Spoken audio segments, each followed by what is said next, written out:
todos, muy buenas tardes. Como siempre nos da muchísimo gusto saludarlos. Una vez más, el canal del Congreso, el canal de la Unión, les da la más cordial de las bienvenidas. Lo invitamos a que se quede con nosotros. Estamos transmitiendo desde las instalaciones del Senado de la República, que en esta 62ª legislatura se ha abocado en estos miércoles durante todo el mes de mayo y ahora durante el mes de junio, de poder llevar este seminario. Es un seminario sobre la crisis del capitalismo y geopolítica del mundo multipolar. En él, bueno, pues el propósito es escuchar la voz de especialistas, de nuestros expertos en la materia que vienen a dar su ponencia. Finalmente, un juego de preguntas y respuestas para poder enriquecer todos los conocimientos con la intención de que se obtengan las herramientas necesarias para poder comprender mejor el sistema mundo hoy. Esto es lo que estamos a punto de iniciar aquí en las instalaciones del Senado y, como siempre, el canal de Congreso, el canal de la Unión, le agradece que nos acompañe. Estamos iniciando. La crisis del capitalismo y la geopolítica del mundo multipolar, como ya les habíamos comentado en las sesiones anteriores, contamos nuevamente con un invitado muy especial. Nos acompaña el compañero Ángel Guerra. Pues muchos de ustedes lo leen los jueves en la jornada y en diferentes medios. Yo quiero pedirles que le demos un aplauso, le demos la bienvenida a nuestro ponente del día de hoy, pues un amigo muy querido y conocido de muchos aquí en nuestro país. Hoy, bueno, ya como ustedes saben, vamos a ver la 8ª sesión del seminario. Es el rol de los Estados Unidos en el tablero geopolítico, de la guerra de Afganistán a la invasión de Irak, la segunda oleada imperialista, Libia, Siria y bueno, pues todo lo demás. Entonces, pues a nombre del Grupo Parlamentario del PRD, del Senado de la República, del RD y de la Fundación Ideal, les damos la bienvenida y le pediríamos pues a Catu que con él pudiéramos iniciar sin más esta sesión del seminario.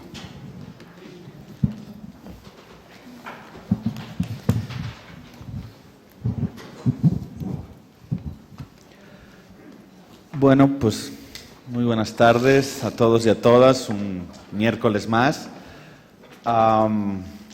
Pues hoy, como decía Shadeni, con un amigo y compañero, Ángel Guerra, y pues como en estos días que tenemos invitados especiales no me estoy alargando mucho y ya estamos comenzando tarde porque la verdad que estaba toda la Juárez cortada y pues yo he llegado tarde y Ángel ha llegado más tarde todavía.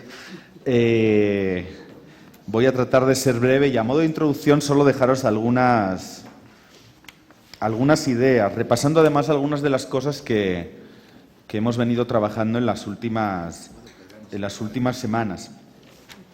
Quería comenzar con y justo ayer estaba repasando eso para otro texto que estoy escribiendo, pero quería comenzar, y no es que me vaya a ir tan lejos, pero quería comenzar en 1944.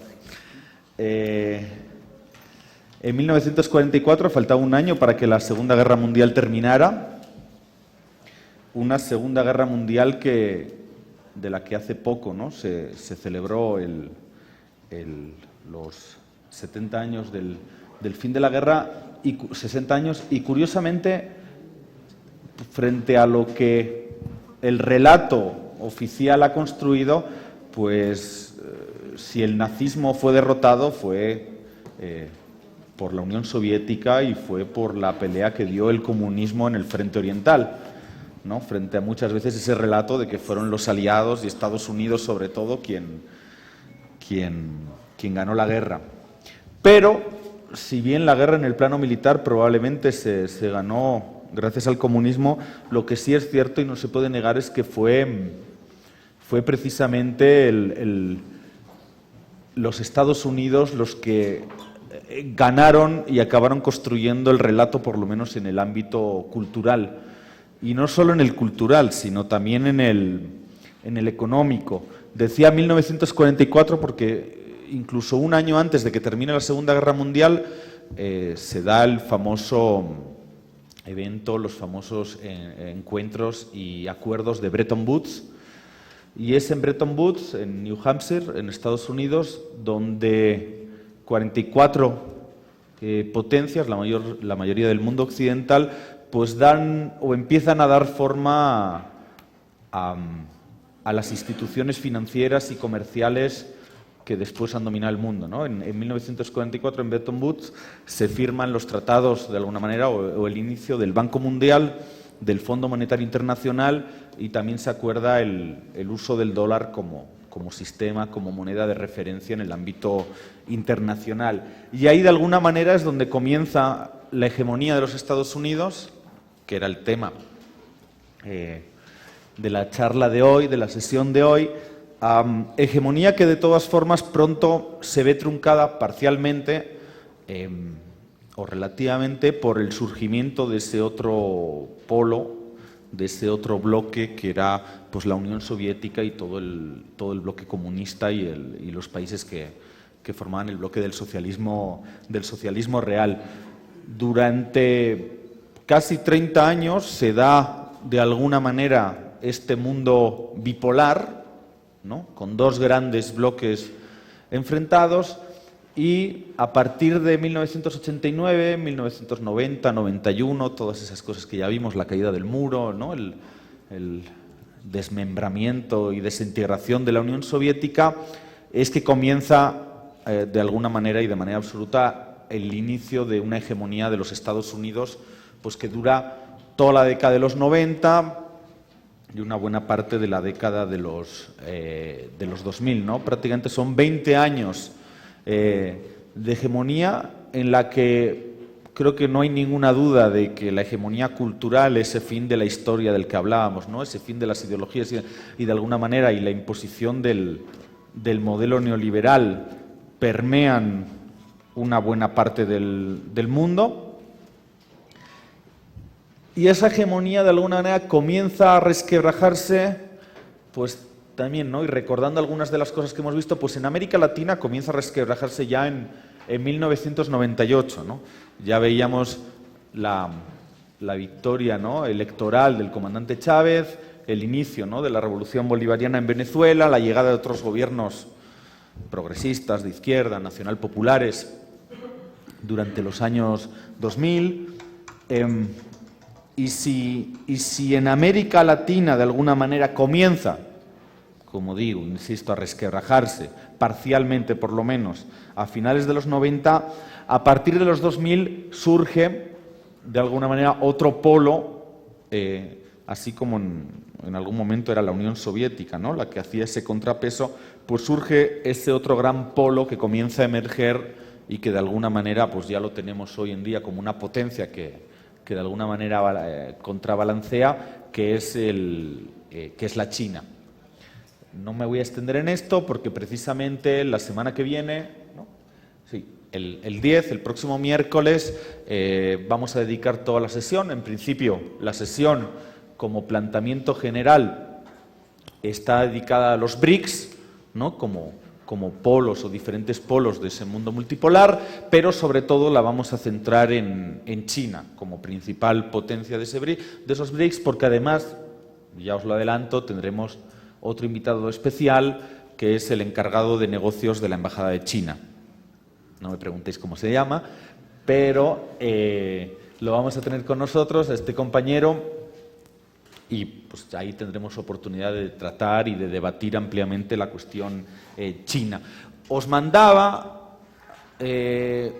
varios textos para esta sesión, algunos del propio Ángel, y os mandaba uno también mío en el que venía a tratar de hacer un esbozo de todo lo que os estoy planteando, ¿no? Y cómo la pérdida de alguna manera o la entrada en declive de la hegemonía estadounidense está dando paso a una nueva fase que de alguna manera es de dominación, ¿no? La hegemonía ya no se puede sostener por el consenso y de alguna manera se entra en una fase de dominación que por lo tanto solo puede ser pues mucho más violenta y utilizando mucho más la coacción y menos el consenso.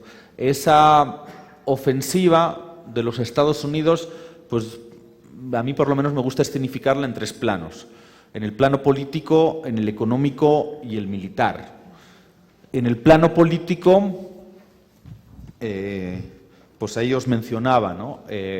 No hay que irse muy lejos para ponerse a pensar en la reciente, y la hemos mencionado también alguna vez, la reciente Cumbre de las Américas de Panamá, y yo creo que ahí se escenificó muy bien, ¿no? Esa ofensiva, de alguna manera, en la que están, en ofensiva política, en la que están inmersos los Estados Unidos, con dos elementos clave ahí en América Latina. Por un lado, la apertura de una fase de diálogo, exploración, incluso negociaciones con Cuba, y aquí dejo un primer elemento, ¿no?, del que creo que Ángel nos va a hablar someramente, y el otro, pues al mismo tiempo que abres una fase de negociación con el que durante mucho tiempo, ¿no?, ha sido la bestia negra y el enemigo, ¿no?, en el imaginario de las relaciones estadounidenses en América Latina, pues en la medida en que disminuyes el nivel de confrontación con esa bestia negra, lo elevas o necesitas un enemigo interno y un enemigo externo, y ese enemigo pues ha pasado a ser Venezuela, ¿no?, que ya estuvimos también comentando con Carmen Borges. Esa, de alguna manera, vendría a ser la ofensiva política que actualmente, por lo menos los elementos principales que actualmente podemos ver en ese declive de la hegemonía de Estados Unidos. El otro aspecto a destacar, yo creo que es el de la ofensiva económica, y ahí pues nunca se ha parado, pero en algún momento sí comentábamos, ¿no?, como quizás la derrota del ALCA, ¿no?, en Mar del Plata en 2005, ese intento de un tratado de libre comercio para todos los países de América Latina y el Caribe, se ve frenado. Pareciera que ante el avance, ¿no?, de los procesos de transformación, la creación de mecanismos de integración continental, igual comentamos la semana pasada, ¿no?, desde el ALBA hasta la UNASUR o la CELAC, parecía que había un empuje de las fuerzas, de alguna manera progresistas, o que apostaban por en mayor o en menor medida, con mayor o menor intensidad, por la integración latinoamericana, pero de alguna manera lo que estamos viendo también hoy en día es que, si bien esa integración latinoamericana está avanzando, ya digo, con mayor o menor intensidad, pues de alguna manera los Estados Unidos sí están reforzando otros mecanismos, ¿no? Y eso los veíamos con Laura Carlsen la semana pasada, desde el TLSCAN hasta el Tratado Transpacífico. Actualmente los Estados Unidos están inmersos en un proceso de negociación para firmar un tratado de libre comercio con la Unión Europea, el TTIP, Tratado Transatlántico para el Comercio y las Inversiones. Un tratado que, fijaros, ¿no?, y recordando también algunas, ya el otro día no me dio tiempo a decirlo con Laura, pero es muy curioso porque fijaros hasta qué punto están siendo en secreto las negociaciones, que ni siquiera los europarlamentarios, los representantes de la voluntad popular, por lo menos en el Parlamento Europeo, están pudiendo tener acceso a todos los documentos que se están negociando. Y cuando tienen acceso, y esto ha sido denunciado varias veces, cuando tienen acceso tienen que acceder a una sala en el Parlamento Europeo en la que tienen que dejar fuera cualquier método de grabación, celulares, grabadoras, todo, bolígrafos, o sea, no pueden entrar, tienen que entrar prácticamente desnudos, de verdad, y acceder a unas determinadas partes de los documentos. Esto los europarlamentarios, o sea, ni os cuento la ciudadanía. Y normalmente, además, la queja que hay es que están teniendo acceso a documentos ya incluso antiguos, ¿no?, a borradores muy antiguos, en la medida en que las negociaciones están avanzando, ¿no? Ahora mismo hay otro proyecto de tratado de libre comercio del que sabemos muy poco, el TISA, que recién están comenzando a salir algunas denuncias, que parece que va en la misma línea de ese TTIP, y bueno, pareciera que sí que hay una ofensiva en el plano económico, ¿no?, por abrir la cancha de juego al mayor número posible de tratados de libre comercio. Hay, en cualquier caso, y solo lo menciono, pero China está contraatacando, ¿no? Y como digo, si América Latina avanza en el terreno de integración, China está poniendo en marcha una serie de mecanismos también para hacer contrapeso, ¿no?, a estos tratados de libre comercio, mediante un banco de desarrollo de los propios BRICS, que probablemente el mes que viene, en la cumbre anual de los BRICS en Ufa, en Rusia, ya se ponga oficialmente en marcha, aunque bueno, ya está. Y un nuevo banco, el BEI, que es un nuevo banco de desarrollo en el que trata de hacer un contrapeso también al peso del Fondo Monetario Internacional, etcétera, etcétera, ¿no? En el que Estados Unidos y sus aliados europeos pues tienen 3/4 partes de los votos y pueden vetar cualquier decisión. Y la última de las ofensivas, os decía, ¿no? Declive de la hegemonía, ofensiva política, ofensiva económica y una ofensiva militar. Y la ofensiva militar, bueno, pues probablemente no nos dé tiempo a entrar en todas las cosas, pero sí que lo hemos visto anteriormente, ¿no? Hablando de los conflictos geopolíticos por el petróleo, esas primeras guerras, ¿no? de Afganistán, pues la invasión de Irak, ¿no? Que ya todos recordamos pues con más claridad, las más recientes de Libia o de Siria, ¿no? Fijaros que ya es algo prácticamente conocido e incluso asimilado como algo normal, pero fueron los Estados Unidos los que crearon literalmente a Bin Laden y a los talibanes. Estados Unidos, ¿no? En los años 80, y para contrarrestar la invasión de la Unión Soviética que había hecho de Afganistán, pues arman, pero con millones y con cientos de millones de dólares, arman a los talibanes para que expulsen a los soviéticos. De ahí surge Bin Laden, era un enlace, de hecho, de la CIA. Y actualmente incluso ha sido reconocido por Hillary Clinton, pues el Estado Islámico, ¿no? Del que tanto estamos escuchando hablar, ha sido también financiado. El Estado Islámico era parte de esa oposición de los rebeldes sirios, ¿no? Para enfrentar a otro del régimen del eje del mal, del gobierno legítimo sirio de Bashar al-Assad.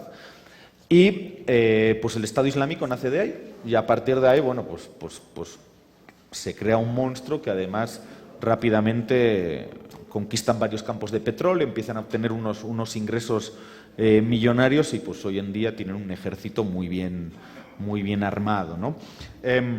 Y esa ofensiva militar, para ir terminando, yo creo que se escenifica también de alguna manera en el conflicto de Ucrania, ¿no? Y que es otro de los temas también que le pedí a Ángel que pudiera por lo menos comentarnos, analizarnos. El conflicto de Ucrania tiene muchas claves, pero no es casualidad que por Ucrania pasen varios gasoductos claves para la economía europea, y que Ucrania de alguna manera sea la última frontera hasta donde llegan las bases de la OTAN, ¿no? Casi acercándose a Rusia, ¿no? Si uno ve el mapa, que creo que lo vimos incluso el primer día, os mostré un mapa de las bases de la OTAN y mencionamos esta cuestión. Bueno, pues Ucrania era como la última frontera y como, ¿no?, la posibilidad de ir corriendo hacia el oriente y por lo tanto hacia Rusia y también China las bases de la OTAN, ¿no? Y en Ucrania se ha escenificado, yo creo, perfectamente, así como China mencionamos que hace contrapeso en otra serie de planos, ¿no? Sobre todo probablemente el económico, pero también el político en América Latina, y lo veremos la semana que viene. En este caso Ucrania se ha visualizado también ese nuevo mundo multipolar en el que Rusia ha echado un pulso con Estados Unidos, ¿no? Y esa anexión de Crimea, etcétera, etcétera. Ha habido una serie de movimientos de ajedrez, y cuanto menos podríamos afirmar, yo por lo menos me atrevo a afirmar, que no ha perdido Rusia ese pulso frente a los Estados Unidos, ¿no? Cuanto menos se ha quedado en empate técnico. Yo diría que probablemente se ha llevado un poco más Rusia.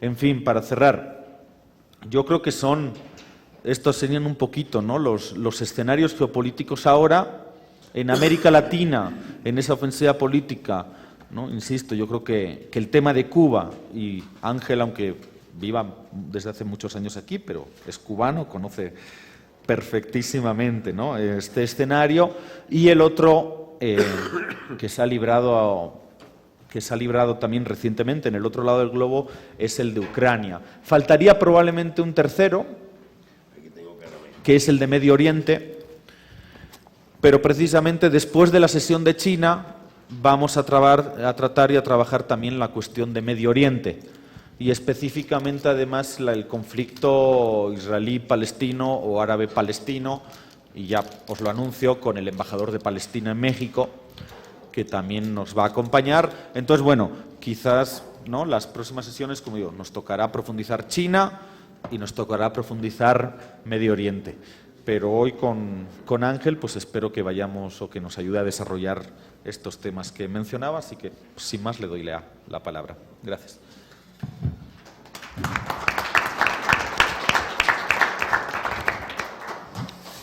Gracias a la senadora Dolores Padierna por la invitación, a mi amiga Chadeni Méndez y a mi compañero de aventuras intelectuales y de transformación social, Catu Arconada, con el que me honra desde hace un tiempo una amistad surgida en el fragor del combate. Cuando digo del combate estoy hablando de la batalla de ideas. No quiero decir que eludiéramos otro combate de presentarse, pero hasta ahora ha sido el de ideas. Bueno, tengo que ser muy sintético, porque además hay que tratar por todos los medios de rescatar el tiempo de preguntas y respuestas, porque a veces es hasta más útil que el primero, donde uno expone. Les ofrezco disculpas por la llegada tardía, pero en realidad se volvió un verdadero rompecabezas llegar hasta aquí. Y bueno, no sé cómo lo logré, pero lo logré. Y por dejarme la cachucha, pero tengo una gripa espantosa, hija de la solidaridad con Venezuela. Empezaba una gripa, ya con el pie en el avión para Venezuela, ni modo que me iba a echar para atrás. Y pues me fui a cumplir con el deber solidario con Venezuela. Entonces, pues comencemos por nuestro tema. Ustedes recuerdan el panorama del mundo cuando desaparece de un día para otro, sin que casi nadie lo esperara, sin que los servicios especiales de Estados Unidos ni de ninguna potencia occidental lo hubiesen vaticinado. Se desploma, o como dijo Fidel, se desmerengó la Unión Soviética. Y junto con la Unión Soviética, todo el grupo de países socialistas del este y el centro de Europa. Ahora, con el paso del tiempo, uno puede racionalizar mejor por qué hubo tantas deserciones, por qué surgió tanto cirismo, tanta desesperanza, porque en realidad lo que ocurrió fue una verdadera catástrofe. Como ha dicho Putin, fue la tragedia geopolítica más grande del siglo XX. Y Putin no está pensando en términos de movimiento revolucionario mundial, que también es una parte importante. Está pensando en términos del equilibrio en el mundo, de potencia, de un estatus bipolar que se había creado. Y dentro de ese estatus bipolar, una serie de movimientos de liberación, de gobiernos, que independientemente de todos los errores que se le puedan achacar a la Unión Soviética, pudieron tener éxito en su lucha anticolonial por la existencia de la Unión Soviética, por la victoria de la Revolución de Octubre, por la victoria del Ejército Rojo, indiscutible victoria del Ejército Rojo en la Segunda Guerra Mundial, por la victoria de los comunistas en Europa. Ya estoy hablando de las resistencias, y algunas tan poderosas que llegaron a ser ejércitos enormes, como la resistencia en Albania, en Grecia, y no se diga en Yugoslavia. Yugoslavia llegó a haber 800.000 guerrilleros comandados por Tito.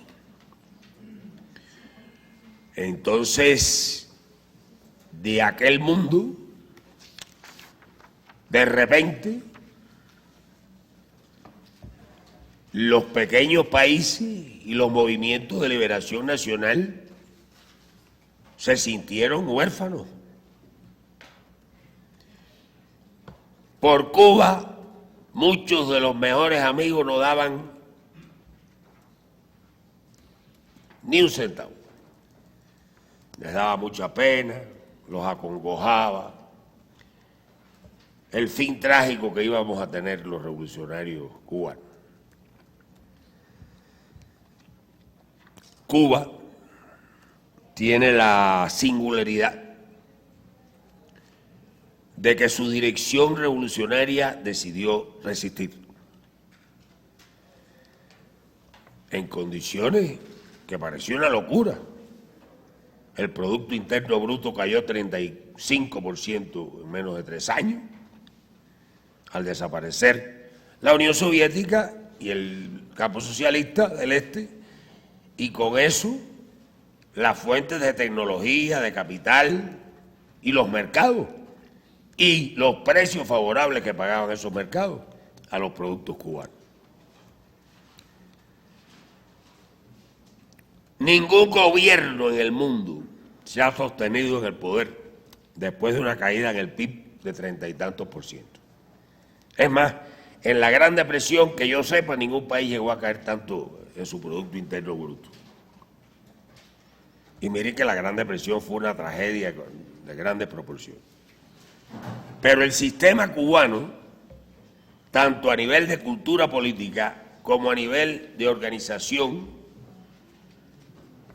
demostró su capacidad también de resistir una situación tan difícil, de distribuir lo poco que había entre los que más lo necesitaban, los niños, los ancianos,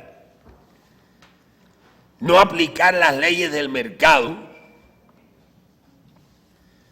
no hacerle caso a Felipe González ni a otros amigos, entre comillas, de América Latina que venían a recomendar aquello. Ahora, ese es el caso de Cuba, pero ustedes saben perfectamente bien cómo se fueron decolorando las izquierdas, cómo muchas se pasaron abiertamente al bando neoliberal, toda la socialdemocracia europea, toda la socialdemocracia latinoamericana, alguna que no era socialdemocracia,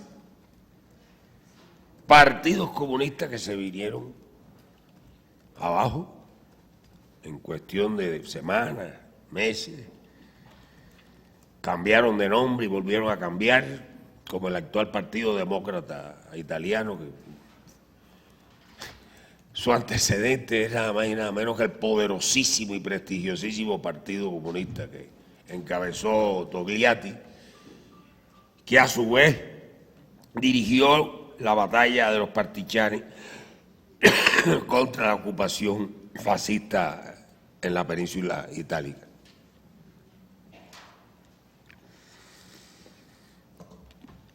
En realidad, se creó una correlación de fuerzas sumamente desfavorable. La contrarrevolución de Miami hizo las maletas. Esperaban llegar a Cuba en cuestión de semanas. Aquello se caía por el efecto dominó. Y yo pienso que tal vez sin la heroica resistencia del pueblo de Cuba, no hubiese sido posible que América Latina hoy hubiese llegado en tan poco plazo histórico a tener los enormes avances en cuanto a unidad, integración, justicia social solidaridad, hermandad, cohesión, independencia, búsqueda de aliados no convencionales en otras partes del mundo, como por ejemplo los diálogos que tiene la CELAC hoy con Rusia y con China, que además no son diálogos de salivistas, son diálogos donde están implicados miles de millones de dólares en inversiones, sobre todo China, aunque también Rusia, en menor medida, y además de eso, una cooperación importante con estos dos países que forman el núcleo duro de los BRICS.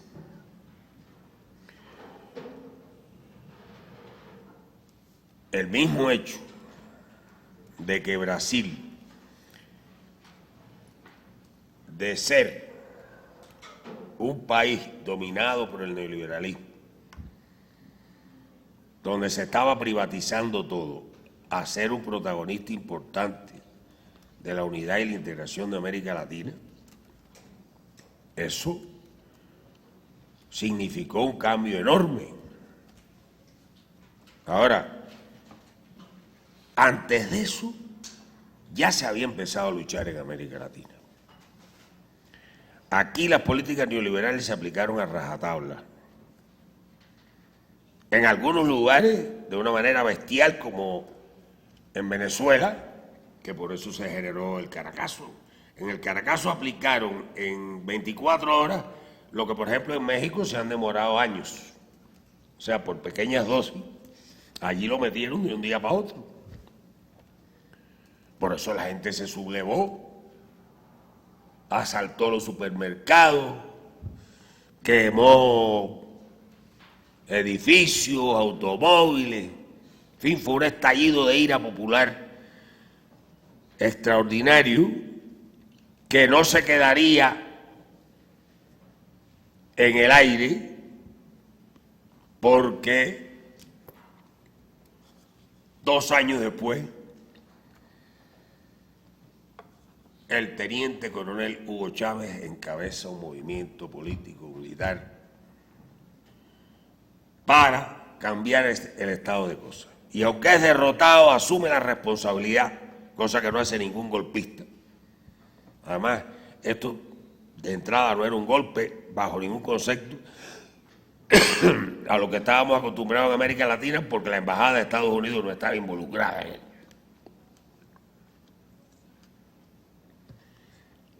Y el famoso, después de asumir la responsabilidad de Chávez, donde le dice a sus compañeros que están todavía con las armas en la mano, combatiendo en otros lugares del país, por ahora, el famoso por ahora.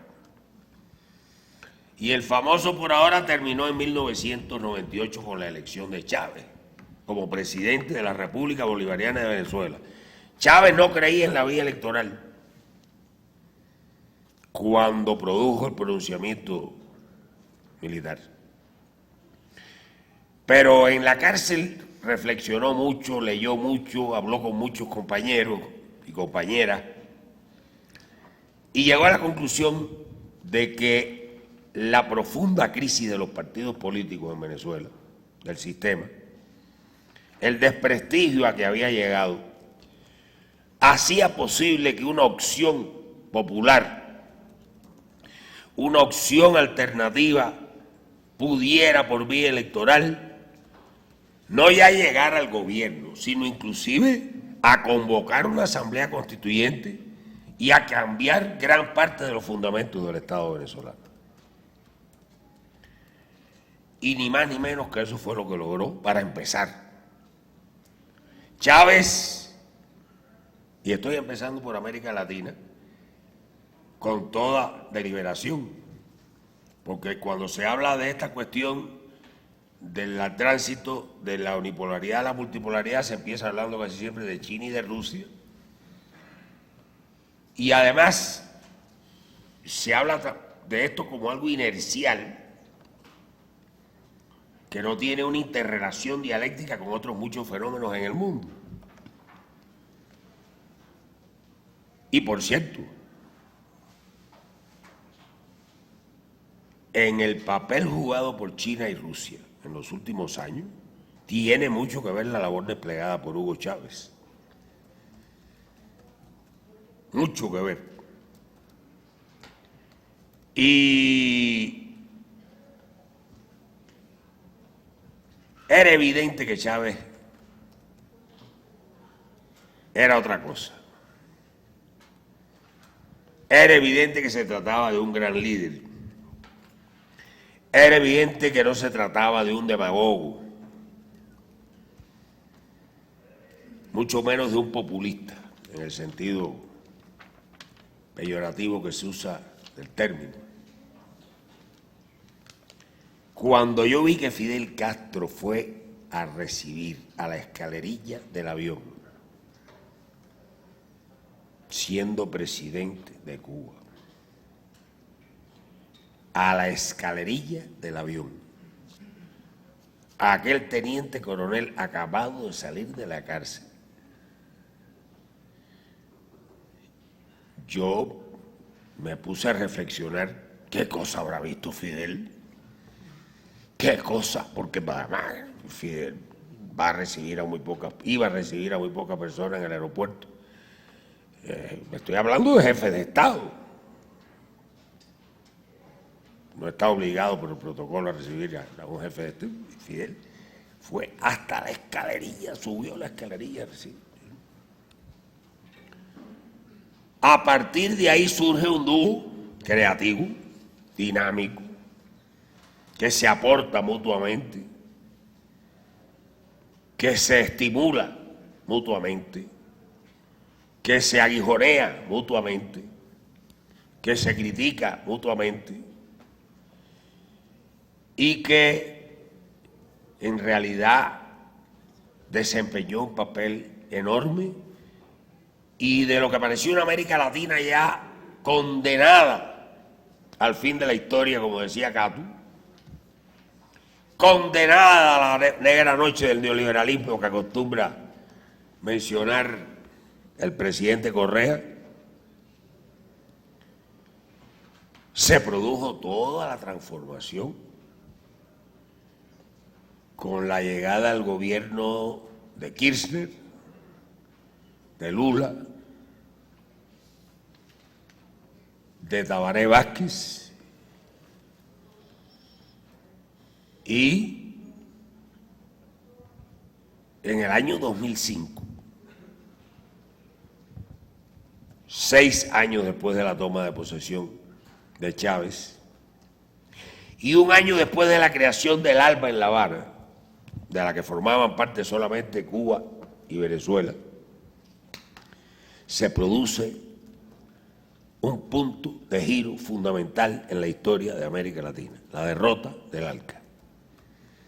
O sea, Estados Unidos y sus cipayos y achichincle, entre ellos uno que se vestía de vaquero y con botas, etcétera, resultaron apaleados no solamente por la actitud digna de un grupo de presidentes, que no eran la mayoría, pero impusieron la derrota del ALCA, porque había un sector de indecisos, pero que no estaba interesado en apoyar el ALCA, tampoco en significarse combatiéndolo, pero no estaba interesado en apoyarlo. De modo que aquello se convirtió en una batalla entre Estados Unidos, 2 o 3 achichincles y este grupo digno de presidentes, que eran los que ya mencioné, más Evo Morales, que estaba en la calle, porque todavía no había sido electo presidente, porque acuérdense que la batalla contra el ALCA se da en la cumbre, pero se da en la calle. Y aquella batalla se preparó con bastante antelación por Fidel, Chávez, Kirchner, Lula. De modo que hubiese una sintonía perfecta entre lo que estaba ocurriendo en la calle y lo que estaba ocurriendo dentro de la cumbre. Y ustedes recuerdan el tren del Alba, lleno de pueblo, que se vació en aquel estadio donde habló Hugo Chávez y habló Evo, habló Maradona y Cato estaba ahí. Voy a hacer el relato en otro momento mucho mejor de lo que yo podría porque no estaba presente. He leído mucho sobre el asunto porque me interesa muchísimo y me he visto los documentales que se han hecho, pero no es lo mismo que haber estado allí. No es lo mismo que haber en la calle vibrado con las masas que se oponían en nombre de todas las de América Latina a la aprobación del ALCA. Y la derrota del ALCA significó un punto de giro, repito, fundamental. Luego llegaron refuerzos. Resultó electo Rafael Correa, la constituyente venezolana, boliviana y ecuatoriana sentaron las bases de la refundación de los estados nacionales. Fue electo Daniel Ortega, fue electo un presidente respaldado por el Frente Farabundo Martí para la Liberación Nacional en El Salvador. 4 países, 4 pequeños estados insulares del Caribe Oriental, que ninguno tiene más de 170.000 habitantes, comenzaron a dar los pasos para entrar al ALBA. Es decir, ya no era solo Bolivia, Cuba, Ecuador, Nicaragua. Ya estas pequeñas islas, empezando por San Vicente y las Granadinas y Dominica, y ya hoy son además Santa Lucía y Saint Kitts y Nevis, han pasado a formar parte del ALBA. Se creó Petrocaribe. Miren, sin Petrocaribe hubiera quebrado la mayor parte de los estados insulares del Caribe y de América Central, que solamente tienen una tabla de salvación en Petrocaribe, con todo y que Estados Unidos quiere arrasar. Además lo ha dicho Joe Biden. Hay que acabar con la venezolano dependencia petrolera de esos países, y lanzó la iniciativa energética del Caribe, una iniciativa gringa que por supuesto no le vende ningún petróleo barato, no, ni ningún tipo de beneficio social ni económico, no. Lo que pretende es hacer negocios con las energías alternativas a costa de estos países. Y de paso, acabar con Petrocaribe. Cosa en lo que parece que no les está yendo muy bien, porque no sé si ustedes se fijaron que a pesar de que Obama hizo una cumbre con el CARICOM en Jamaica, vísperas de la cumbre de las Américas, la primer ministra de Jamaica, Portia Simpson, a los 2 días le estaba diciendo en Panamá: revoque el decreto contra Venezuela, y le estaba diciendo: le agradecemos a Venezuela y le agradeceremos siempre al presidente Chávez por la iniciativa de Petrocaribe. Y lo mismo dijeron otros líderes caribeños. Ahora recuerden cómo Chávez reflotó la OPEP, recuperó los precios del petróleo. Sin recuperar los precios del petróleo no hubiese podido hacer toda la obra social que se ha hecho en Venezuela, ni soñar con eso, ni hubiera podido desarrollar Petrocaribe, ni hubiera podido tejer toda una serie de proyectos de integración a escala de América Latina y hasta darse el lujo de darle algún combustible a precios económicos a los trabajadores y poblaciones negras en Estados Unidos. Entonces Chávez comenzó a estrechar la relación con China, con Rusia. No sé si ustedes se acuerdan que lo veían como un bicho raro. Este tipo va a ver a Saddam Hussein, un diablo. Va a ver a Gaddafi, va a ver a los rusos, a los chinos, a los argelinos. Acuérdense que todavía había una mentalidad de unipolaridad, de que ya esto estaba liquidado, de que había que rendirse. Y Chávez no paraba, no paraba.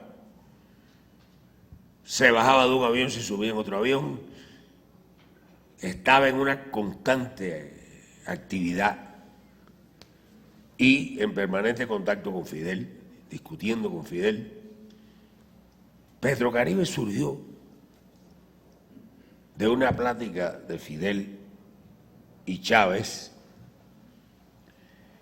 porque el primer ministro de Jamaica, Patterson, fue y le dijo a Fidel: Fidel, va a quebrar Jamaica, no tenemos que pagar la factura petrolera.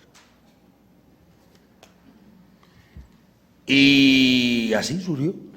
Fidel habló con Chávez, de ahí Chávez le desarrolló muchísimo la idea de lo que sería aquello, que es mucho más que petróleo en términos favorables. Hay otras cosas, de planes sociales, etcétera. Y mientras más pobre el país, como es el caso de Haití, más beneficios recibe. Entonces, este movimiento latinoamericano se engarzó con una China que ya económicamente se veía venir como la gran potencia del siglo XXI, llamada a desplazar a Estados Unidos. Únicamente los neoliberales perdidos decían y siguen diciendo que no, que China, que si esto, que si lo otro. Todos los observadores realistas y serios reconocen que la cuestión es saber cuándo, pero que va a ocurrir y va a ocurrir a más tardar al inicio de la segunda mitad de este siglo, es el desplazamiento ya de Estados Unidos como potencia económica, y creo que es demasiado este cálculo, pero bueno, vamos a aceptarlo como el más conservador.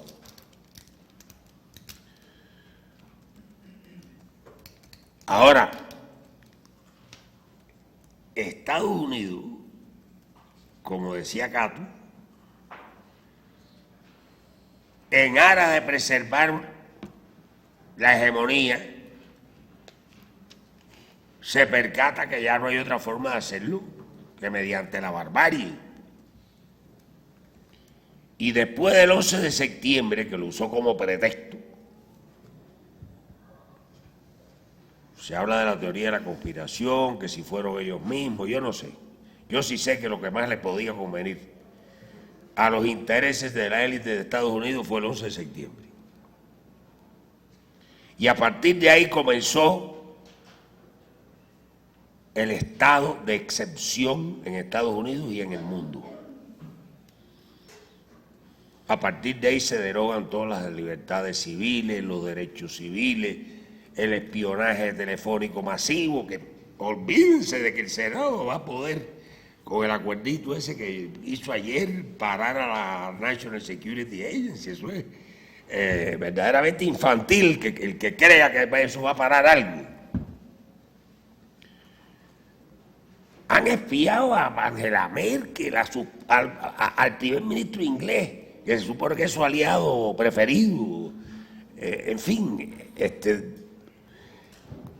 no tienen límite. Estados Unidos ya decidió ser un paria internacional, un delincuente internacional, un violador sistemático de la ley.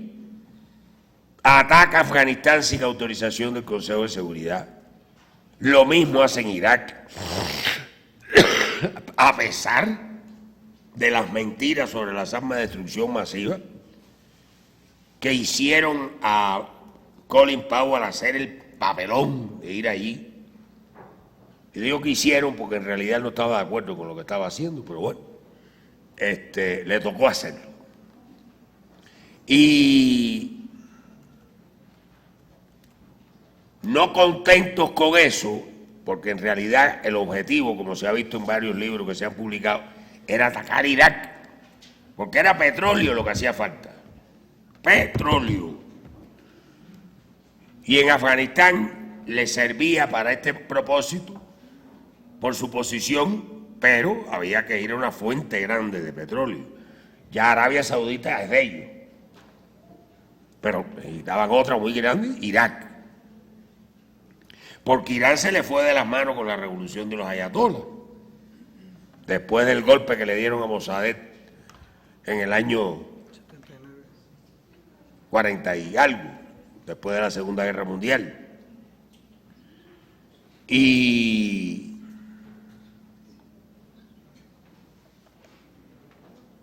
la guerra de Irak, con todo lo que ha traído de destrucción, de muerte, de degradación de un país que era un verdadero modelo de desarrollo económico, social, cultural, donde había una legión de hombres y mujeres científicos calificados, donde se respetaba muchísimo a las mujeres.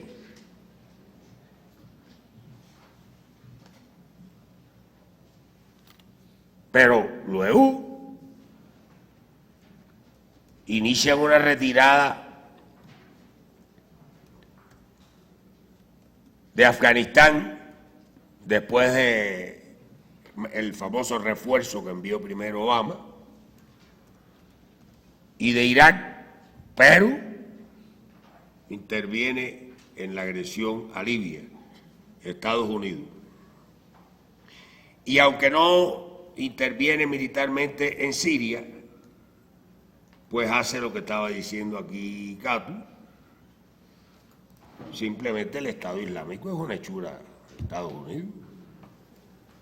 Por ese antecedente de los talibanes, de Al-Qaeda, etcétera, pero además porque quienes armaron al Estado Islámico son las monarquías, las petromonarquías del Golfo Pérsico. Arabia Saudita, Turquía, la llamada oposición islámica siria. No dudo que hasta muchos de los que ahora están en el ejército islámico le hayan dicho oposición moderada en su momento. Pero además, ¿a quién van a hacer creer que ese atajo de locos en 100 Toyotas van a ser capaces de controlar el territorio que controlan, de que nadie los pueda parar? Ahora está saliendo a flote las contradicciones que ha habido entre Estados Unidos y el gobierno iraquí, porque Estados Unidos no le ha permitido organizar sus fuerzas armadas como querían, ni le ha permitido poner en funcionamiento las fuerzas que creía necesario poner en movimiento, porque implicaba ya inclinar la balanza en la bronca entre chiitas y sunitas, y eso colocaba en una posición delicada a Estados Unidos con respecto a sus bien amados aliados sauditas.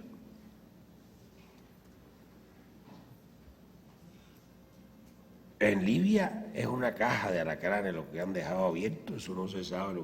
ahí hay dos gobiernos, dos parlamentos.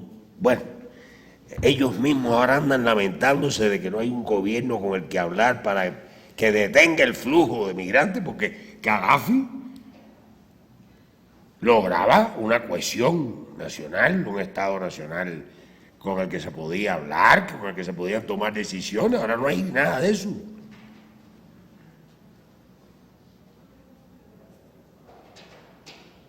Lo que están haciendo en Siria desde hace 3 años es un crimen terrible.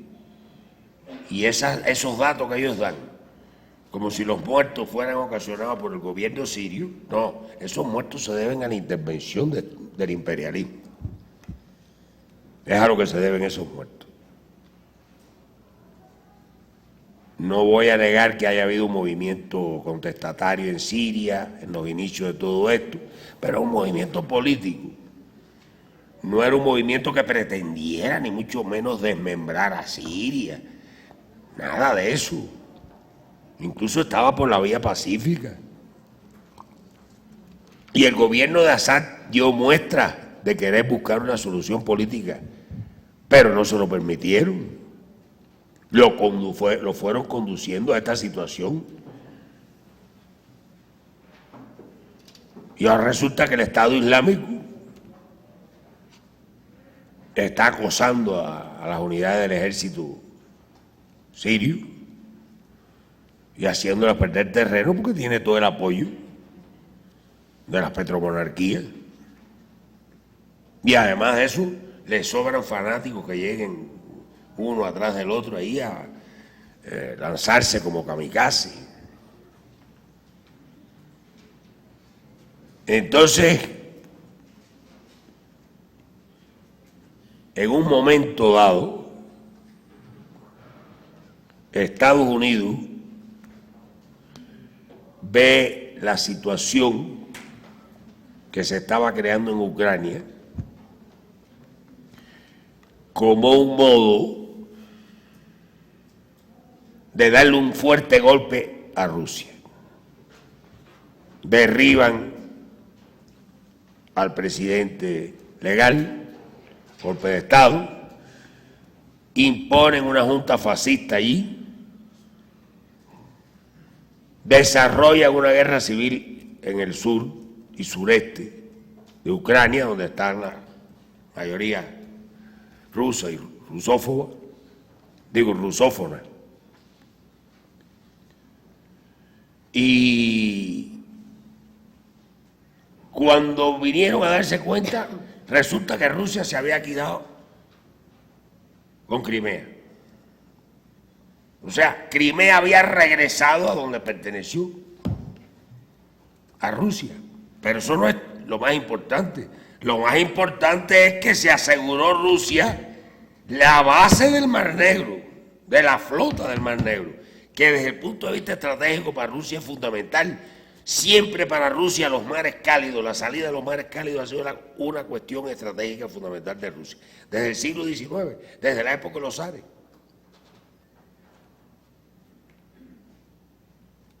Y además de eso, la paliza que le han dado al ejército ucraniano,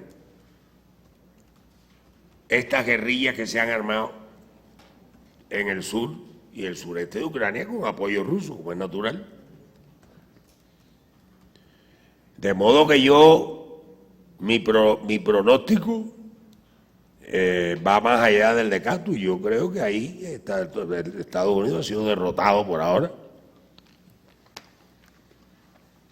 Perder Crimea, que ellos aspiraban a quedarse con Crimea, aspiraban a expulsar a la flota rusa. Ese era uno de los objetivos del golpe de Estado. Expulsamos a la flota rusa, se regocijaban con eso. Ya Putin les había dicho varios años antes, en una conferencia en Berlín, no vamos a aceptar ni una más. Porque Putin aguantó bastante y fue ingenuo y llegó al extremo de entregar la base de radio contrainteligencia de Lourdes en La Habana, como un gesto de buena voluntad después del 11 de septiembre. Pero cuando reflexionó, Dijo, pero si estos tipos lo que están es cercándome, están cercando a Rusia. Y además el problema no es Putin, cualquier gobernante ruso que venga va a hacer lo mismo. Aunque Putin lo hace muy bien, realmente. Es un geoestratega, es un hombre brillante, y creo que es una suerte para Rusia que un hombre como ese haya llegado allí a una responsabilidad tan importante en el momento que llegó. Pero además la jugada de Ucrania también está dirigida contra China. ¿Y qué resulta? Que como le han puesto sanciones a Rusia y acoso, pues resulta que la alianza chino-rusa se ha estrechado como nunca. Es una alianza verdaderamente de ensoñación, de libro de texto, porque se complementan los dos países. O sea, uno tiene lo que necesita el otro y el otro lo que necesita el uno.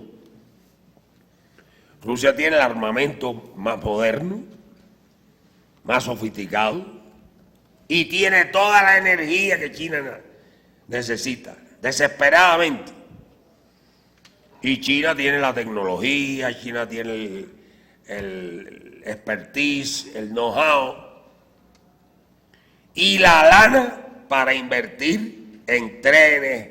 Ya ustedes ven que se va a reconstruir la ruta de la seda, con esas vías férreas rápidas, que van a cruzar hasta Alemania. Van a llegar hasta Alemania. Por otro lado, Putin, cuando vio que lo estaban molestando mucho con la cuestión del gas en Ucrania, dijo, ustedes van a ver, y se puso de acuerdo con el gobierno turco y va a sacar una parte grande del gas ruso por Turquía y por Grecia. Eso le va a permitir a Irán de paso sacar gas por ese gasoducto, porque Irán se ha ido también aliando cada vez más con Rusia y con China. Irán le vende una cantidad de energía importante a China. India también es aliado de Irán y a su vez India está fortaleciendo su alianza con China y con Rusia, sin dejar de tener una buena relación con Estados Unidos. De modo que el BRICS se ve resplandeciente. No quiero decir que sea una maravilla, ni que no tenga mil problemas, etcétera, pero hoy por hoy es el futuro. El banco este que acaban de crear los chinos de desarrollo, mire, esa es la señal más clara de cómo, las dos señales más claras de cómo cambian los tiempos son la cumbre de Panamá y el Banco de los Chinos. Señores, los ingleses de Israel salieron corriendo a buscar, aunque fuera una silla más chiquita, para sentarse en el consejo del banco. Entonces, bueno, ya con eso le voy a poner punto final a la presentación. Me tomé un poco más de tiempo del que había calculado y espero que tengamos nosotros tiempo para poder contestar algunas preguntas. Muchas gracias.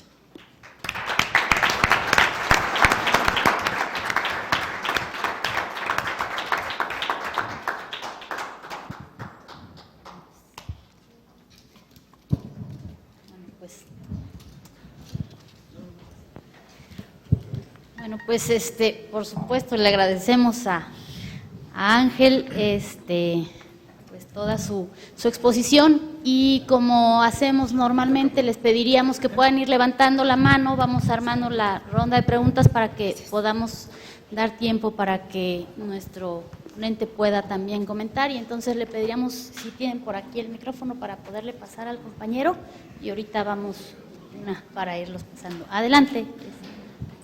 Buenas tardes, mi nombre es Juan Arellanes. La verdad es que le agradezco mucho la exposición que acaba de hacer, tan sintética y resumida. Entiendo también que no hay tiempo suficiente para entrar en detalles, solamente hay un punto en el que podría pensar que no estaría completamente de acuerdo, y precisamente lo planteo para tratar de generar una pregunta más profunda. La invasión contra Irak de 2003, pues la norma, la interpretación general es que es una invasión por petróleo. Hay muchas explicaciones, interpretaciones de que en realidad es una invasión por motivos financieros. Es decir, Saddam Hussein empezó a vender el petróleo en euros y no en dólares, y eso era una amenaza al llamado petrodólar. Digamos que además de todo el combate geopolítico que hay entre Estados Unidos y el bloque de Rusia y China, hay también un importante combate a nivel financiero, que es precisamente en donde China, ahora con el Banco de Desarrollo que ha creado, está golpeando donde más le duele a Estados Unidos. Entonces, si pudiera explicar por qué los países árabes, a los que hacía mención las petromonarquías, tienen un vínculo tan fuerte con Estados Unidos que son realmente quienes lo apuntalan al vender el petróleo en dólares. Y eso sigue siendo una ventaja enorme de Estados Unidos sobre Rusia y China, que no cuentan con una moneda de alcance global como el dólar. Gracias. Bueno, sí, adelante. Sí, yo, dos aspectos. Yo quiero señalar qué está sucediendo en los Estados Unidos. Recordemos que los Estados Unidos ya tenía un fuerte endeudamiento, una de las deudas más impresionantes, y que se generó con la invasión en Irak y sus diferentes guerras. Ya estaba en déficit, ¿sí? Por un lado. Por el otro, la crisis interna económica financiera que tienen los Estados Unidos, el nivel de individualismo que tienen los Estados Unidos, esto denota una crisis interna impresionante. El nivel de violencia que se tiene en los Estados Unidos, recordemos que el nivel de reos que se tienen en las prisiones de Estados Unidos, negros y latinos, es uno de los más altos en el mundo, ¿verdad? Entonces, de ahí parte, hay una crisis impresionante de los Estados Unidos en forma interna, ¿verdad? Por el otro lado, compañero Ángel, si nos puede explicar un poquito más el giro que ha venido dando Cuba hacia una mayor libertad interna en términos económicos. ¿Qué perspectiva tiene esta cuestión? Evidentemente, tal vez mejore la cuestión socioeconómica, pero ¿qué está sucediendo en la cuestión política? Yo creo que eso es importante, ¿no? Ese giro que está dando los cubanos. Gracias. De este lado, por favor. Bien, buenas tardes. Ángel, bienvenido. Gonzalo Mejía, del FASU. Para mí, como luchador social del siglo pasado, felicidades a Cuba por la resistencia, indudablemente. Esto nos demuestra que hay una necesidad imperiosa en América Latina. En concreto, ¿qué ideología debemos de impulsar en la juventud, dado que a la caída, como tú lo mencionas, de la Unión de Repúblicas Soviéticas Socialistas, el socialismo fue desacreditado? Sin embargo, para nosotros es la única expectativa. Y habiendo estudiado la situación del socialismo y su caída, es porque lo que hace falta desde nuestra óptica como luchadores mexicanos es crear una economía socialista a nivel mundial, una economía alternativa, porque es lo que hace falta en este mundo. Y por otro lado, el papel de los BRICS, ¿qué está jugando en la geopolítica? ¿Son países procapitalistas o pueden tener alguna tendencia nacionalista o caminan hacia el socialismo? Porque realmente es la duda. Indudablemente que su poder económico y su poder social son muy grandes. Los BRICS para nosotros requieren de un estudio más minucioso. Gracias. acá si nos apoyan con el micrófono, por favor. Pues así, y ahorita nos vamos. ¿Qué tal? Rómulo Mejías, de la UNAM. Muy bueno, Ángel, buena exposición. Yo tengo la inquietud de saber, digamos, qué previsiones podemos considerar respecto de lo que el imperio cabríamos esperar del imperio respecto a esta, digamos, disminución de hegemonía, lo que tú comentabas, que hemos visto respecto de América Latina. ¿Qué previsiones pueden tener ellos? O sea, ¿qué previsiones podemos hacer nosotros de lo que ellos podrían hacer y cómo podríamos estar preparados para enfrentar estos embates que hoy estamos sufriendo, por ejemplo, en Venezuela, en Argentina y otros países de América Latina, y teniendo en cuenta que el imperio tiene como plan parar los procesos de avance de socialismo o de países progresistas en América Latina, apropiarse del petróleo de Venezuela como la mayor reserva mundial de hidrocarburos, desarticular todos los mecanismos de integración que se han venido consolidando, que hemos visto aquí muy bien. ¿Qué previsiones podemos hacer respecto de lo que ellos pudieran, la embestida pues que van a continuar llevando a cabo, y de qué manera pudiéramos contrarrestar todo esto, ¿no? Un poco es mi inquietud. Gracias. Entonces, por favor, para el compañero, y luego va el compañero que está hasta allá al fondo, pasamos de este lado dos y regresamos de este lado. Buenas noches, mi nombre es Pedro Espinosa. Mi pregunta al compañero irá encaminada en ¿por qué si los tiempos cambiaron? Si China es la nueva potencia, me gustaría, viniendo de usted, que nos contara por qué o para qué el acercamiento de Cuba con Estados Unidos, y si acaso esto no ayuda un poco a restablecer cierta hegemonía, ¿no? ¿Ayuda esto más al Partido Demócrata que al régimen castrista? Esa sería mi pregunta. Por favor, para allá, si nos hace el favor de levantar la mano para que le acerquen el micrófono. Gracias.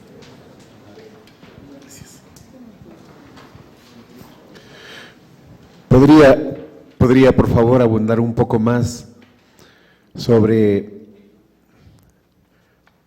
la actitud, la política, primero de la Rusia zarista, brevemente, claro, de la Rusia, de la URSS y de la Rusia actual en esa región particular y su efecto en el aspecto económico, geopolítico? Por favor, gracias. Bien, entonces tendríamos acá. Sí, Pablo Herrera, de Puebla. Yo he estado observando en los últimos tiempos un acercamiento que considero peligroso entre Estados Unidos y Cuba, porque Estados Unidos, como se maneja, no tiene amigos, tiene intereses. Y últimamente ha mostrado mucho interés en restablecer las relaciones con Cuba, en eso están. Y yo quisiera preguntarle qué perspectiva tiene esa nueva relación, qué peligros puede enfrentar Cuba ante esa nueva actitud de Estados Unidos. Si nos pueden hacer favor de pasar el micrófono nada más, que sería la última para que podamos escuchar también las respuestas.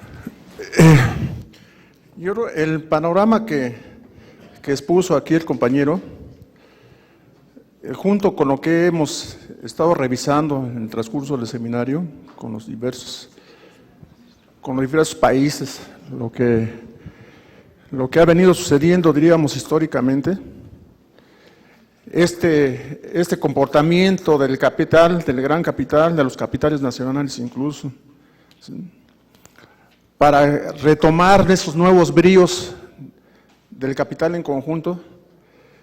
Yo lo ubico, yo sigo ubicándolo aquí en México, porque pareciera que ante estos embates de esa nueva forma de hacer el capital, se están dando también unas formas diferentes de ataque a los movimientos sociales. y pareciera que los movimientos sociales no saben qué hacer, porque cada quien jala por su lado. ¿Sí?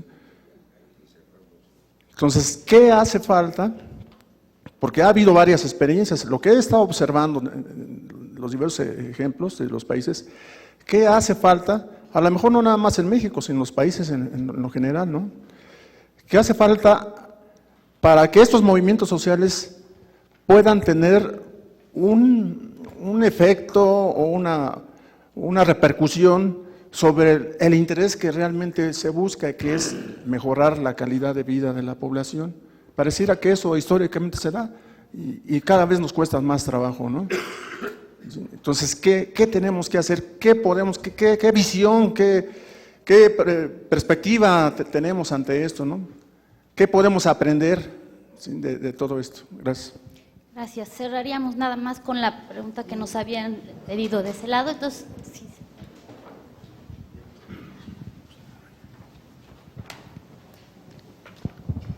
Gracias. Sí me parece importante esto. ¿Considera usted que Estados Unidos puede reponerse de esta crisis actual? Y en caso de que no pudiera, ¿considera que se puede también funcionar el socialismo en Estados Unidos? Muchas gracias. Pues con esta última pregunta ya cerramos, porque han sido muy amplias, y le pediríamos entonces a nuestro invitado que pudiera hacer algunos comentarios a todas estas preguntas que se han planteado. Adelante. Bueno, vamos a tratar de dar respuesta a todo. Esto casi que exige una conferencia igual o más larga que la anterior.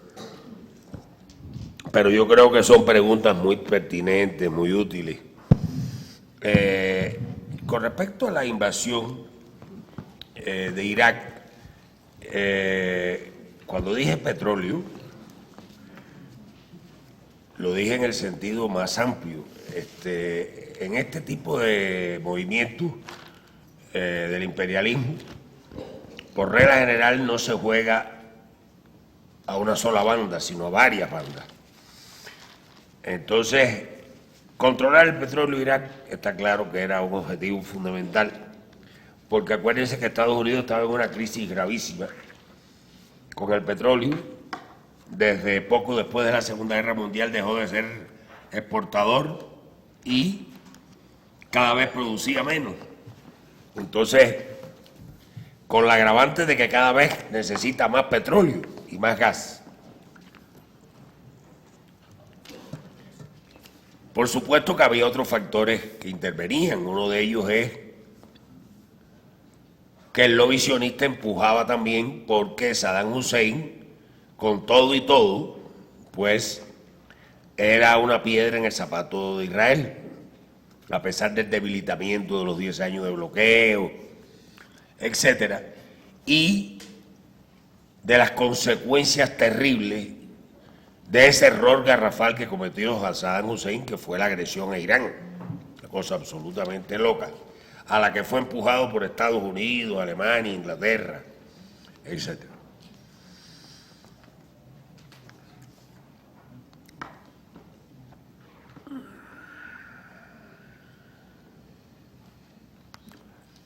Efectivamente, Estados Unidos tiene una deuda sin precedentes en la historia de la humanidad. Y desde Bush para acá ha aumentado como nunca. Y además, no tiene ninguna otra posibilidad que seguir creciendo. Y Estados Unidos no tiene cómo pagarla. Y lo peor no es eso. Va a llegar un momento en que nadie va a comprar bonos del Tesoro. No vayan a pensar ustedes que eso es una situación sin límite. Acuérdense que ya hay un banco chino, ya nació el Banco de los BRICS, que el Banco de los BRICS es tan fuerte que convierte al Banco de Desarrollo de Brasil, que es uno de los grandes bancos de desarrollo del mundo, en el segundo Banco de Desarrollo porque el del BRICS en su conjunto es mayor. Rusia está comerciando con China en sus respectivas monedas, Irán lo mismo, India lo mismo. Hay una tendencia cada vez mayor hacia eso. Brasil igual con el real y los rublos, y el real y los yuanes, y Argentina lo mismo. Solamente los países lamebotas, serviles, etcétera, no comienzan a dar pasos para liberarse de la tiranía del dólar. Entonces, indudablemente que ese es un grave problema que tiene Estados Unidos y además no tiene solución. Y la violencia interna es una consecuencia lógica de un estado de descomposición del sistema, que ya es irreversible.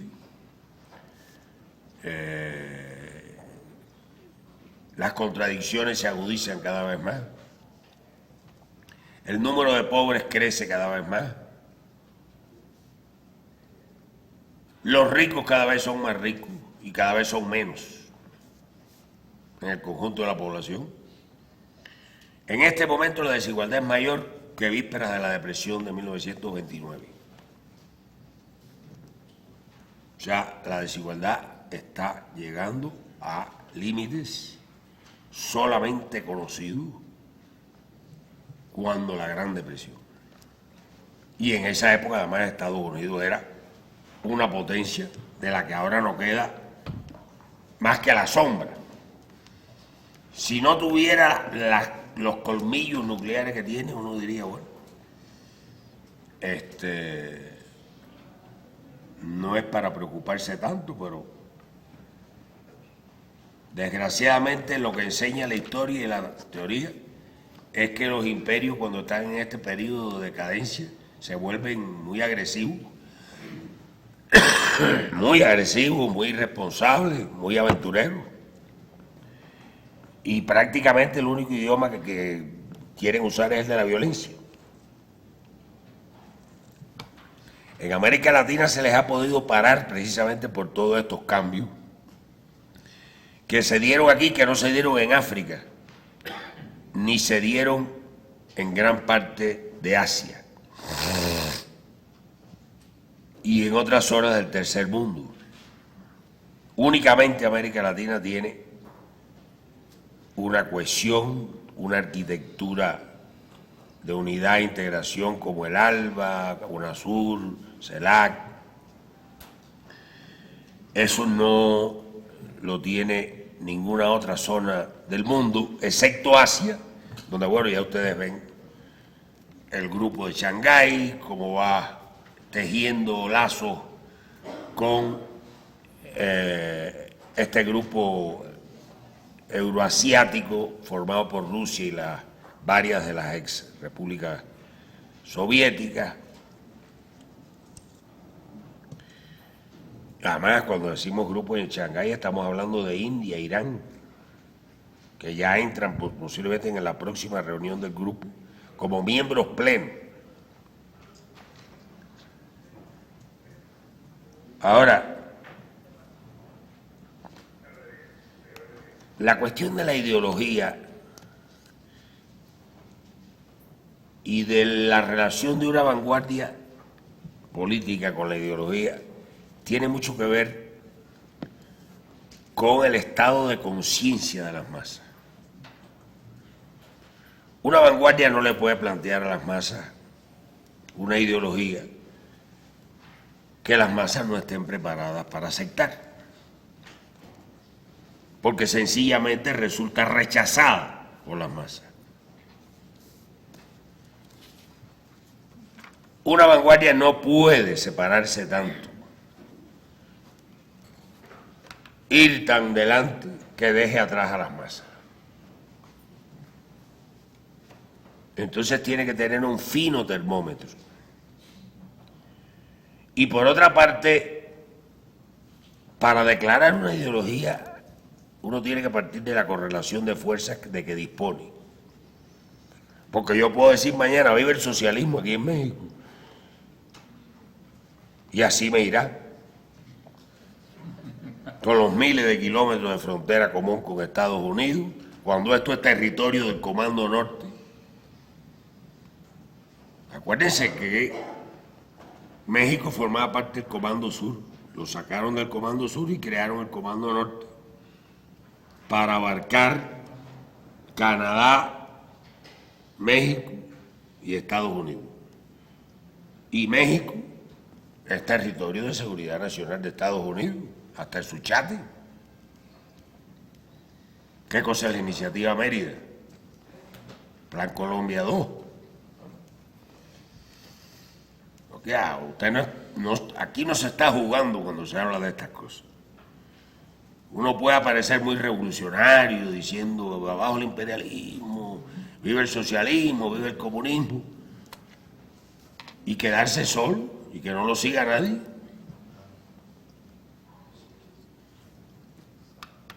Yo recuerdo cuando la Revolución Cubana, nosotros vivimos un proceso de radicalización política muy acelerado. Muchos compañeros míos y yo ya creíamos que el socialismo era la alternativa en el año 59. Y los meses se nos hacían larguísimos del año 60. Y Fidel no había quien le hiciera decir que aquello era socialismo. No había forma. Esta revolución es verde olivo, verde como las palmas. Nuestra doctrina humanismo.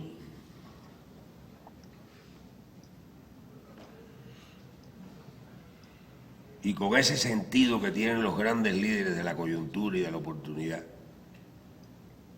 nada más y nada menos que declara el carácter socialista de la revolución el día que estábamos enterrando los muertos por el bombardeo que antecedió a la invasión de Bahía de Cochino,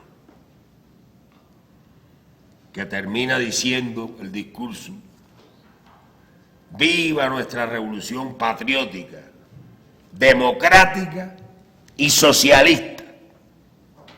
Compañeros obreros, compañeros estudiantes, compañeros campesinos, esta es la revolución de los humildes, por los humildes y para los humildes. Y ya quienes fueron a combatir a Girón y quienes estaban en las trincheras en todas partes de Cuba sabían que estaban defendiendo el socialismo. Y nadie se preocupa, porque la mayoría ya lo estábamos deseando fervorosamente, pero no. Él lo hizo en el momento en que consideró que era la coyuntura geopolítica, la coyuntura en la conciencia de las masas. Es decir, se reunían una serie de factores que hacían que aquello se convirtiera en una fuerza material. Porque las ideas realmente cuando tienen gran fuerza es cuando se convierten en una fuerza material. Pero si usted va al Zócalo y dice vive el socialismo, no se va a convertir en ninguna fuerza material, porque ahí no hay nadie que quiera oír hablar de socialismo ni nada de eso. ¿Cuánta gente puede sumar una revolución que se diga socialista en México en este momento? Entonces, señores, hay que poner los pies sobre la tierra. No se puede andar soñando cosas que no son posibles. Claro que el socialismo es la única salida que tiene la humanidad, es la única, no hay otra. Pero hay que convencer a la gente de eso. Hay que convencer a la gente de que eso que nosotros vemos tan clarito es cierto. Porque hay mucha gente que le tiene un miedo que se muera el socialismo. Entre otras cosas, el socialismo ha cometido gravísimos errores en su historia. Es decir, que aparte de toda la propaganda anticomunista y de toda esta asquerosa embestida mediática de que somos víctimas mañana, tarde y noche, por televisión, por radio, por internet, por todas las vías, que además las controla Estados Unidos en su gran mayoría. pues tenemos que dar la lucha en esos términos. Ya en Venezuela se puede hablar de socialismo. Y el chavismo está defendiendo una revolución socialista, ideas socialistas. En Bolivia se habla de socialismo comunitario, en Ecuador de vez en cuando se habla de socialismo del siglo XXI, y en Cuba, por supuesto, que hablar de socialismo es lo más normal del mundo, porque ya eso lo asumimos como parte de nuestro ADN político, cultural, ideológico, sin imponerle el socialismo a nadie y viabilizando el derecho a discrepar del socialismo a las personas que estén dispuestas a hacerlo con honestidad y no para que en la oficina de intereses de Estados Unidos le pongan un sueldo mensual. En cuanto a los BRIC, procapitalistas, socialistas, bueno, miren, Brasil es capitalista. Rusia es capitalista. Ahí hubo una ofensiva neoliberal y arrasaron con las empresas públicas, con todo eso. El tiempo este que ha estado Putin, lo que le ha permitido es una cierta recomposición, golpear a los grupos oligárquicos más fuertes, dividirlos, expropiarlos, crear empresas públicas fuertes de energía, de comunicaciones, de fabricación de armamento, pero básicamente capitalista. China, ¿quién se atreve a decir qué es lo que hay en China? Yo no me atrevo, sinceramente. Hablar peyorativamente de China, decir que aquello es la explotación de los trabajadores y un desastre ecológico, que lo es, por cierto, y ya, no. Espérese un momento, que las estadísticas de erradicación de la pobreza de Naciones Unidas cambian por la cantidad de millones de chinos que salen de la pobreza todos los años. Y de indios, en menor medida. India es capitalista, pero tiene una dirección nacionalista en este momento, antineoliberal. Yo creo que la dirección china es muy sabia. Y creo que en ella hay revolucionarios. Y creo que está tratando de rectificar aquellos aspectos en que se descuidó lo social dentro del modelo que se ha ido edificando. Pero lo primero para ellos era sacar millones de gente de la pobreza, millones. Y el problema de recibir 1 millón de reclutas, 2 millones de reclutas para la industria todos los años y darle trabajo, que venían desde el campo, que ahora eso piensan sostenerlo en parte con el mercado interno, ya no solo con el mercado externo, sino que van creando cada vez más un mercado interno que les permita estimular el desarrollo industrial y económico. Hay una pregunta que me interesa contestar sin esperar por las otras, que es la de los peligros que enfrenta Cuba, por qué se alía por qué hace relaciones con Estados Unidos y China tan fuertes. Acuérdense que Cuba está en las narices de Estados Unidos. Cuando el monstruo ese respira, todo ese soplo pasa por arriba de Cuba y se mueven las palmas, los árboles. No estamos hablando de Vietnam, estamos hablando de un país de África, no estamos hablando de alguien que está ahí y que lleva más de 50 años desafiando a ese monstruo. Y resulta que el bloque dominante en ese monstruo llega a la conclusión de que no ha servido la política que ha seguido con Cuba. No por criminal, no por asesina, no por falta de ética, no, nada de eso. Obama lo que dijo era que no había funcionado. Y con el mayor pragmatismo, lo que no funciona se cambia. Y aunque seguimos persiguiendo el mismo objetivo, porque lo dijo, después en Panamá dijo que no quería cambiar régimen, pero lo dijo, seguimos persiguiendo el mismo objetivo, vamos a cambiar los métodos. Que en realidad es lo que piensan todos ellos. Ellos lo que han decidido es un cambio de táctica para lograr el objetivo de siempre, que es derrocar al gobierno revolucionario. Ahora, para Cuba es mucho mejor el diálogo que la guerra con Estados Unidos. Es mucho mejor que nos quiten el bloqueo. El bloqueo no es juego de muchachos. El bloqueo significa que, por ejemplo, el banco BNP Paribas, que es uno de los grandes bancos del mundo, banco francés, le pusieron una multa, los gringos, de 9.200 millones de dólares por comerciar con Cuba.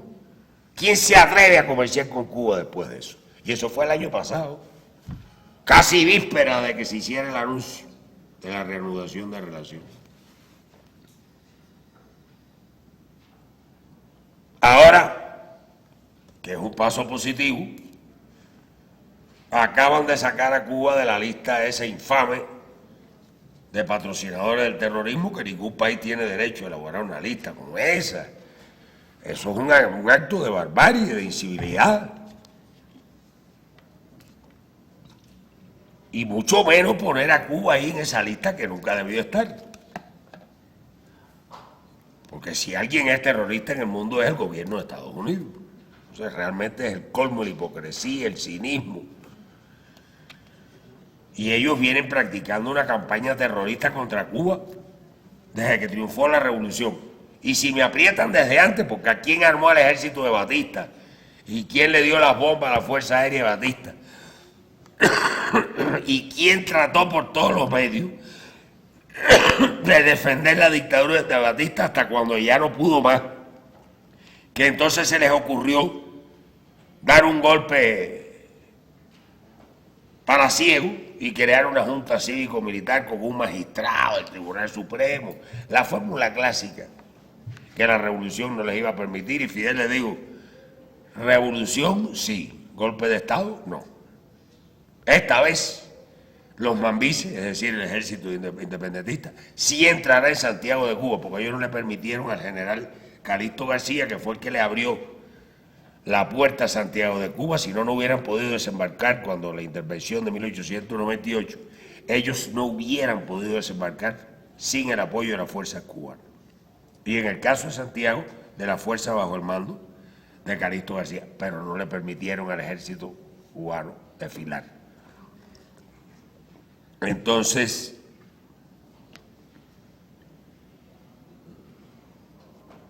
estamos en una situación de diálogo.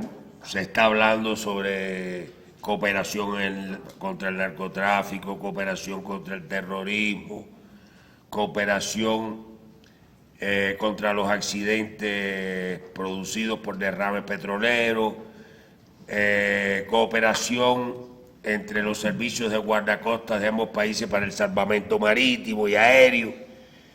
Se está hablando de numerosas cosas, se va a hablar de ya próximamente de cooperación en el terreno de la salud. Ya ellos se dignaron expedir una licencia para que un banco de Estados Unidos le abra una cuenta a la futura Embajada de Cuba, hoy sección de intereses de Cuba en Washington.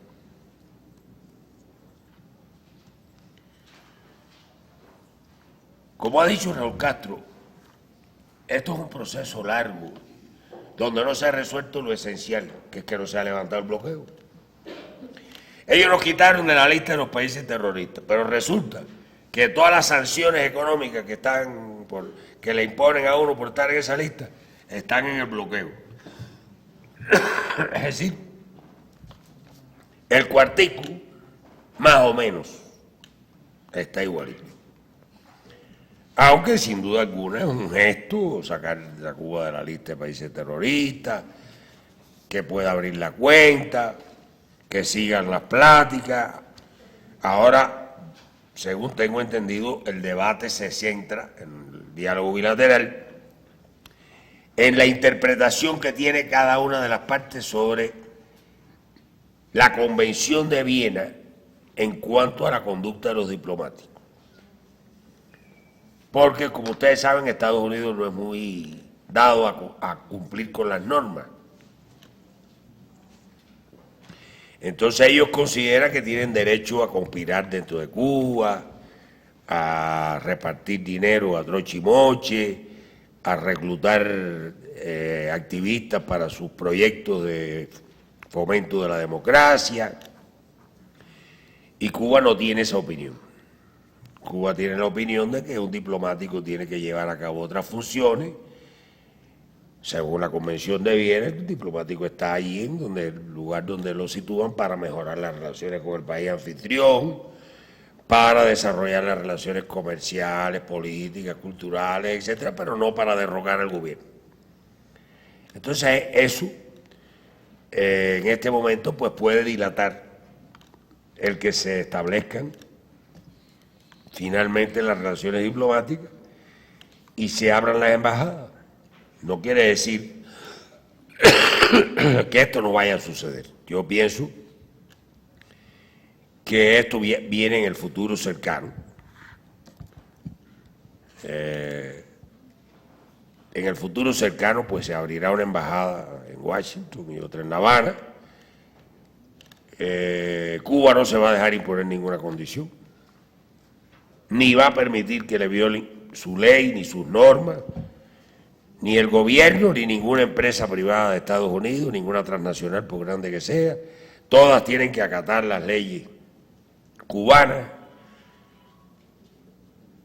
Es una relación sumamente desigual, sumamente asimétrica, en la que por esa razón Cuba tiene que ser muy cuidadosa hasta donde llega en cada paso que se dé.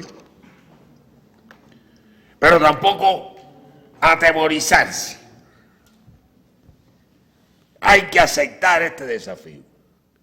Hay que aceptar estos peligros que conllevan una relación normal con Estados Unidos. No normal. Nosotros nunca podremos tener una relación normal con Estados Unidos porque es un país imperialista, lo que se llama normal. Pero bueno, una relación diplomática, vamos a decir, tanto en el orden comercial, cultural, deportivo, cooperación en toda una serie de campos donde es posible cooperar. Ahora mismo ellos les impresionó mucho la actuación de la brigada cubana contra el ébola en África, porque había un terror en Estados Unidos de que el ébola llegara terrible, y bueno, pues vieron a la brigada cubana como una tabla de salvación, porque además ellos no podían reunir esa cantidad de médicos. Ellos en Estados Unidos no podían reunir esa cantidad de médicos para que fueran allí a combatir el ébola. Bien, fíjense ustedes lo que es la diferencia entre el capitalismo y el socialismo. La gran potencia no era capaz de satisfacer esa necesidad de médicos de Sierra Leona, Guinea Conakry y Liberia. Y sin embargo, la pequeña islita, más pequeña que la Ciudad de México en habitantes, más pequeña que 4 estados de la Federación Mexicana en extensión territorial, fue capaz de mandar el número de médicos que la Organización Mundial de la Salud consideró que era necesario para acabar con el brote de ébola. Entonces, no se puede vacilar en esto. La relación cordial, no de amistad, porque no se puede hablar de amistad, pero cordial, civilizada, por los canales diplomáticos con Estados Unidos, es mucho mejor que estar en guerra permanente, que los niños cubanos no tengan acceso a los medicamentos oncológicos porque Estados Unidos tiene la patente, que los niños cubanos no tengan acceso a los medicamentos y dispositivos cardiológicos porque Estados Unidos tiene la patente, que en Cuba se muere un viejito porque no tiene cierto medicamento que hace falta en la cuarta edad porque Estados Unidos tiene la patente. Entonces, no queremos seguir con el bloqueo, si existe la posibilidad de quitárnoslo de encima.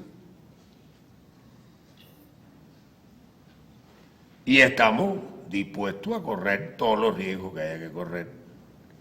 No somos ciegos, sabemos los riesgos que implica. No estamos lanzándonos al vacío. No estamos yendo desesperados. Obama era el desesperado, el que quería llegar a Panamá con una embajada abierta en Cuba. Y la delegación cubana le dijo a la gringa, pero venga acá. ¿Cómo se va a abrir una embajada si no tiene ni cuenta bancaria? Si ustedes no nos han quitado de la lista de países terroristas, no se puede abrir la embajada. Todavía no nos conocen. Decían, pero si Sudán acepta tener relaciones y está en la lista terrorista, bueno, es un problema de Sudán.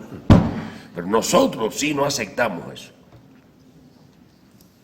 Igual que en la sesión sobre derechos humanos que hubo con ellos en Washington, que la propuso Cuba,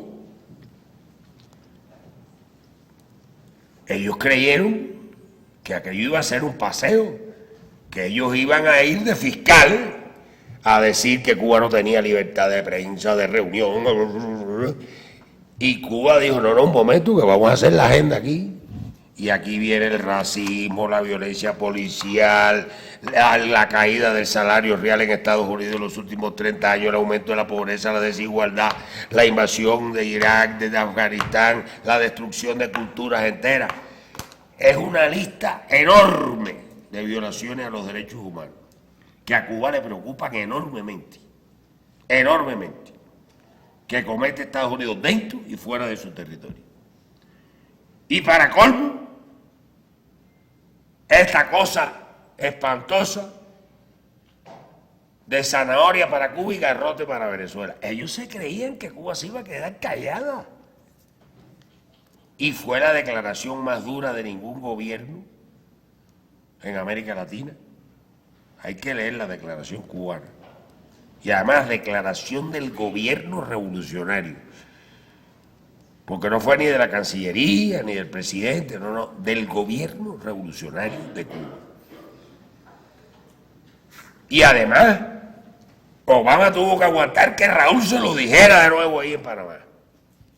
Ya cuando terminó Raúl sí no pudo resistir más y se fue, ya no quiso ir a Cristina, no quiso ir a Maduro, no quiso ir a más nadie y ya no regresó a la cumbre hasta la clausura.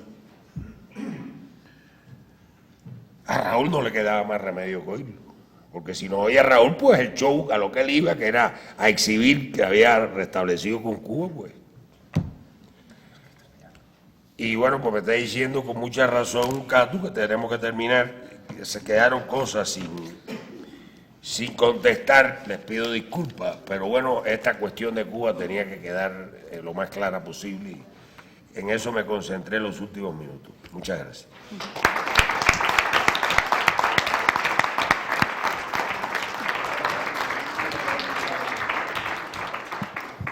Pues sí, lamentablemente tenemos un tiempo limitado, si no podríamos estar aquí escuchando a nuestro invitado de hoy, a Ángel Guerra. Pues le agradecemos, por supuesto, por esta participación y que nos haya aquí acompañado.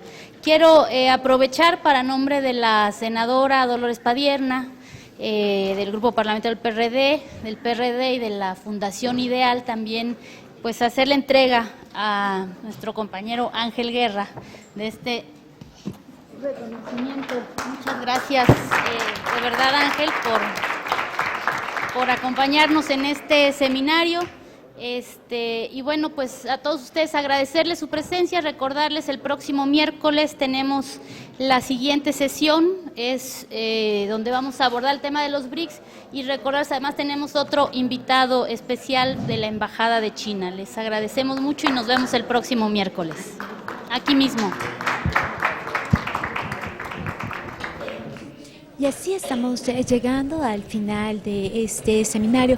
Es un seminario que, como le comentaba al principio, como usted lo ha podido constatar, ha estado llevándose a cabo todos los miércoles del mes de mayo, los miércoles de todo este mes de junio. Es un trabajo importante que se está realizando para poder tener más herramientas en relación a lo que es la economía global, que se pueda entender, que se pueda digerir, aceptar y bueno, saber exactamente qué lineamientos hay. Este seminario es impartido por diversos especialistas y bueno, evidentemente al final el momento de preguntas y respuestas enriquecen la charla del día. Acaba de hacer una atenta invitación la coordinadora para tener otro encuentro el próximo miércoles, mismo que nosotros también le pedimos al canal del Congreso, una servidora, que nos sintonice para volver a transmitir el seminario que se lleva a cabo. Muchísimas gracias, tenga usted muy buenas noches, que descanse.